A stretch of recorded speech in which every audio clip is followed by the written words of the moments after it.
Hello and welcome. Today we're going to work on this Sachs New Success derailleur. The last few videos I did are on fairly modern derailleurs, not something I'm super into. At least aesthetically, I don't like modern derailleurs. This one's beautiful though. It's got a lovely, polished finish. The derailleur has, I know the two pulley bolts here from titanium. I don't know if there's anything else. The derailleur is made in France. In fact, you'll read it here, just at the back. And there might have been a couple of versions of this that was slightly different. For the pulley cages. I'm wondering if I'll be able to remove this bolt, as I know the Sachs quartz I worked on, I had trouble removing this as it seems quite well pressed in. So let's begin. Let's take off it's number 4.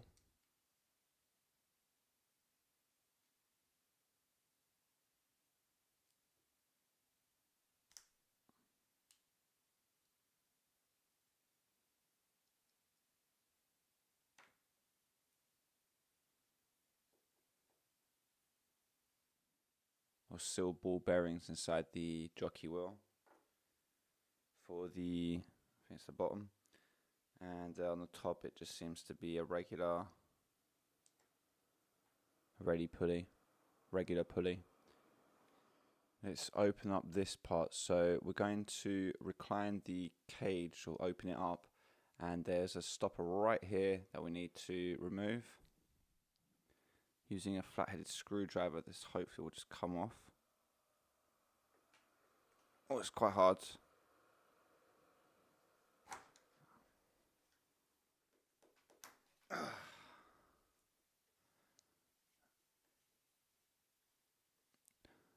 I got this derailleur from someone that lived near the sea, and when it's near the sea, it can rust, and I was worried about that, but there wasn't that much rust on this in the end.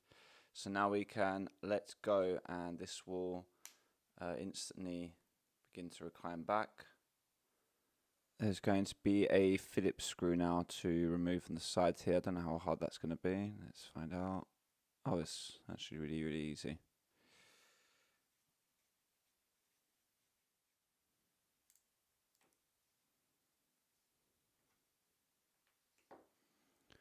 Now that should open up. Oh wow, look at that. There's still there's grease in here still. I wonder if that's the original grease. So there we've got a push down, and there's a circlip that we can take off.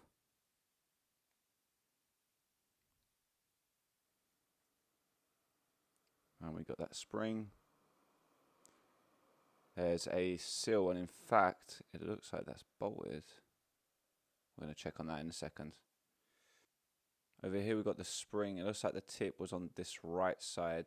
It looks like there's a hole on the left there as well.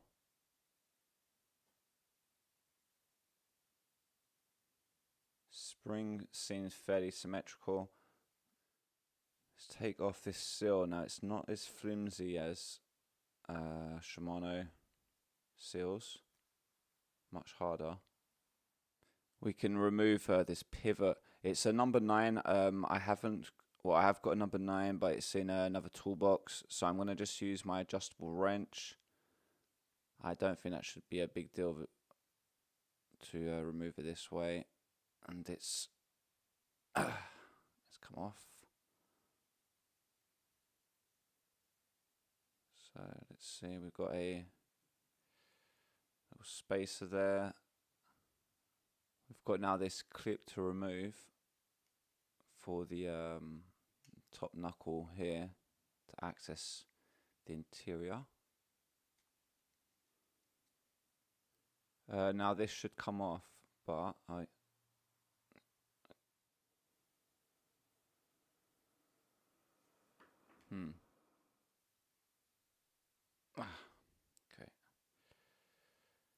it has come off.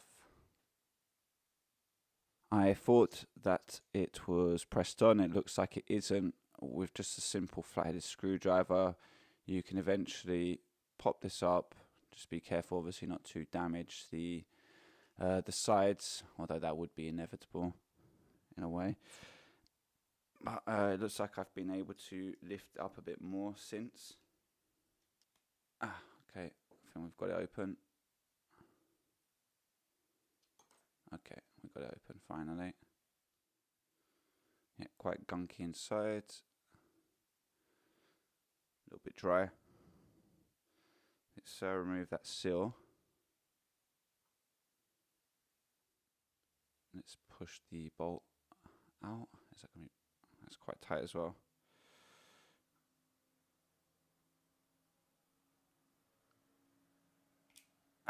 Got it. So again, there's another seal at the back. Let's remove the rest of the parts, because we're going to be going for a full clean on this one. Hold on, is that necessary? Yeah, why not?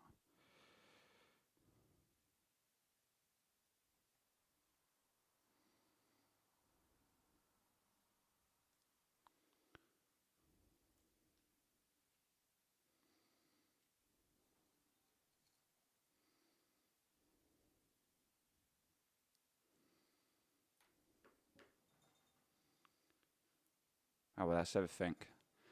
I'm going to move on to cleaning the derailleur. I'm going to see if that can be cleaned. And that should be good. Now, I can put some polisher, but I have a feeling if I put that, I might damage the lettering, and we don't want that.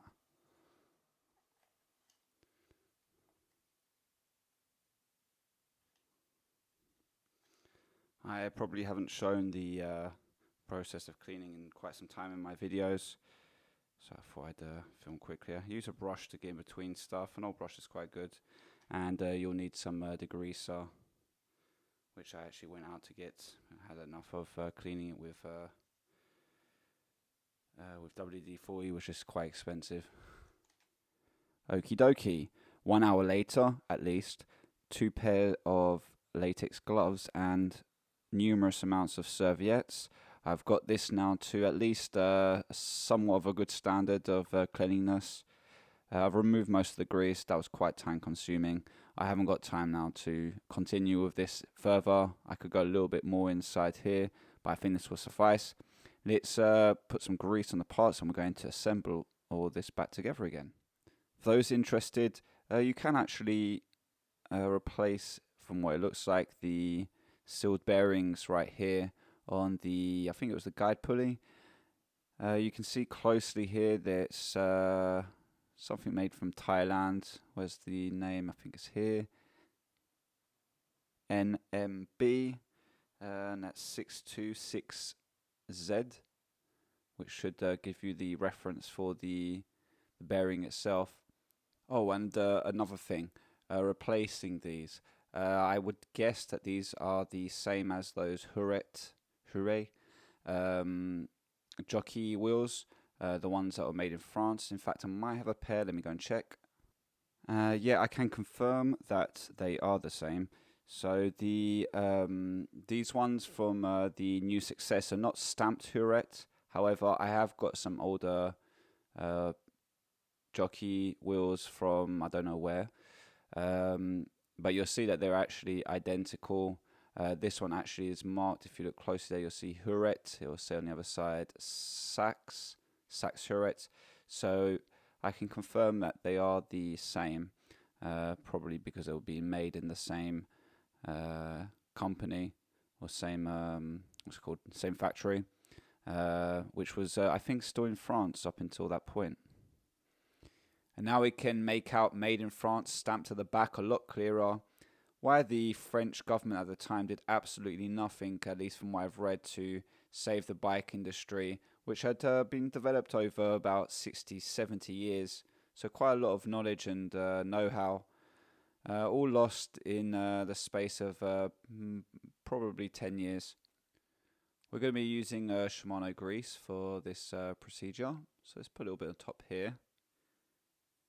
So we've got the bolt. Let's give it a coating as well with this grease. It's so tight though, so tight fitted that I think a lot of the grease is just gonna come out.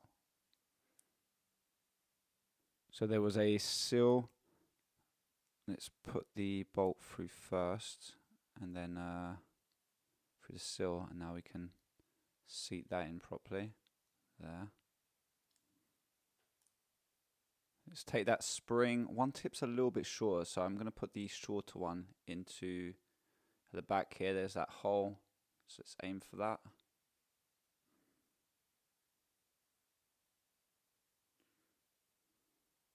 I think that's engaged. Yeah. Next will be this kind of stopper plate unit part. I'm going to just coat it a little bit of grease for now. And there was a sill, it's the larger one that went over this. And so the other tip of that spring is going to go into the hole. Might need to push this in. Okay, looks like it came in pretty easily. Must be the new grease. Take a number 2.5 Allen key and stick it through where the that screw was. I unscrewed mine previously, and then we're going to use our hand as leverage to turn this kind of stopper plate, and it should push down, and you're going to hold that down with your finger. Then take the clip that wedges underneath this bolt, which is this one. Stick that there, and we're going to use maybe I can do that. No. Then get a plier to ply it down.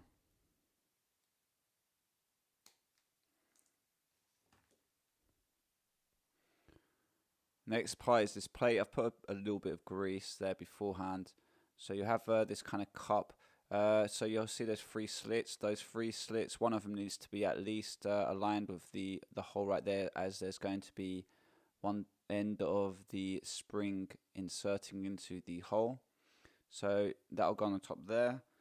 We then have this ring, which is going to go through here, and now we're going to screw down this bolt.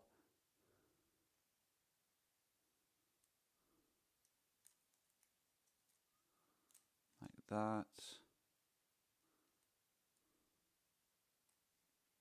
So when you're tightening this down, you want to make sure that this cup here is still staying aligned, at least one of the slits with the hole there at the back.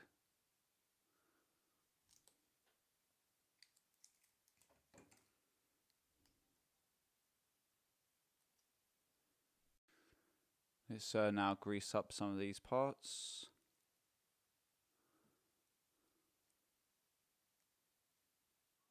So one tip of the spring, now they do look fairly symmetrical, so I don't think there's going to be much difference what side you put it in, really. One tip's going to go into that hole at the back of that cage, and the other tip's going to go into the hole of I don't know what this part's called, but it goes into there.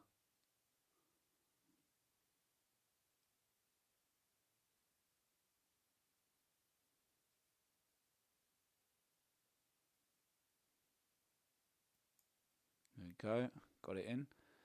And then there's a clip that's going to go right in front of this.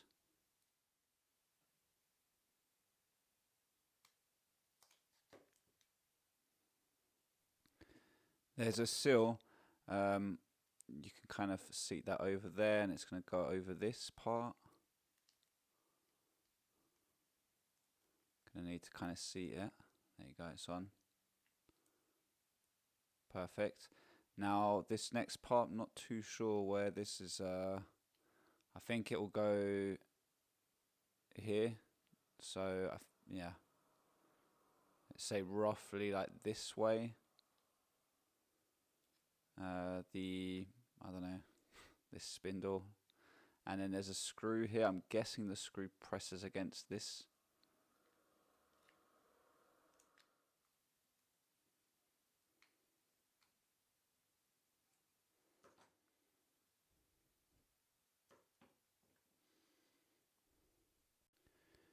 Get the little stopper screw.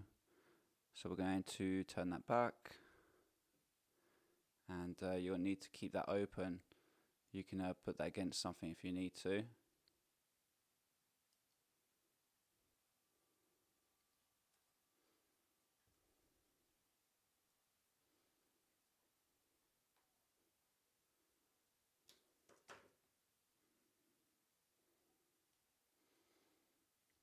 Should close back like normally.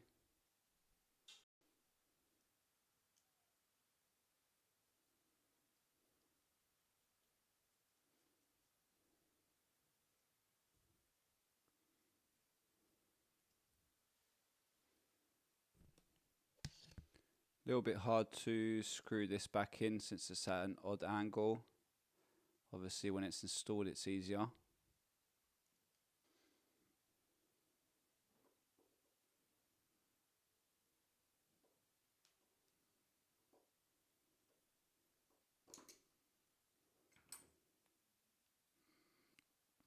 Let's do something really cool. We're going to put red jockey wheels. We're going to make the French colours. So blue, silver and red. The one that we've got right now, the jockey wheel, it's got sealed bearings. So instead of getting another Sachs so I've got 3 of these Sachs I completely forgot about that. They're the same, but I haven't got one with a sealed bearing. It looks like it's pressed, so it's going to be a bit harder getting the old one and putting it back into this one. So what I'm going to do is I'm going to use this BBB one. It says upper, so it should be good. So let's put our first jockey wheel in. That fits. It's going in. Minor setback actually here, if you see, these are raised on both ends. So one of the plates for the jockey wheels actually needs to kind of seat into that part. I completely forgot about that, and so what I've done is I've swapped out the spacer on this one with this, the one that's supposed to go in there, and that it does seat in.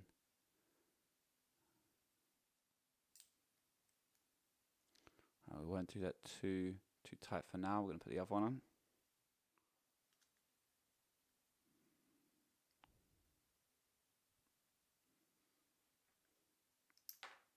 How this holds.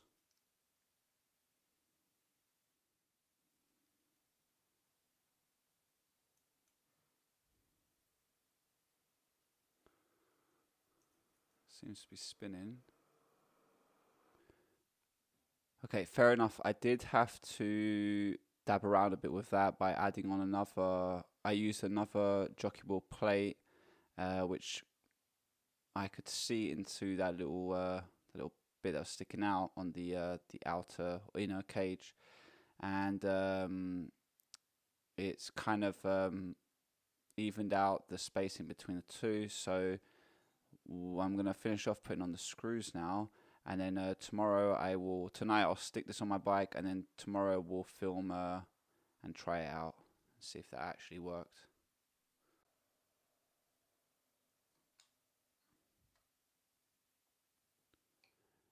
And installed. I will need to tweak the little screws here to maximize performance. I will try it in friction mode, and I will try also in index that might be a little bit somewhat limited since I'm using Suntool thumb shifters. I will not be able to film this obviously in live action since I don't have the camera equipment to do so. However, I will film myself on the bike, and you'll just have to take my word for it.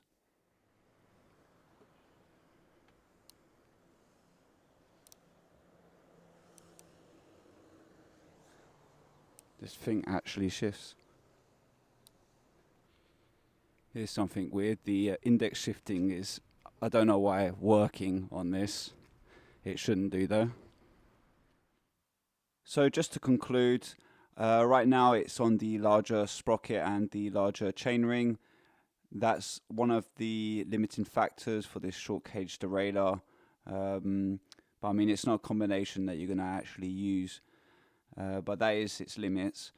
Otherwise, I'm quite happily surprised that the derailleur works very well with with my Suntour thumb shifters. In fact, I might just keep this one on this bike as I'm quite happy with it. Yeah, so thank you for listening, and I hope this helped you service or reuse your Sachs New Success rear derailleur. And if you haven't already got one, maybe you might consider getting one. Until next time, peace out.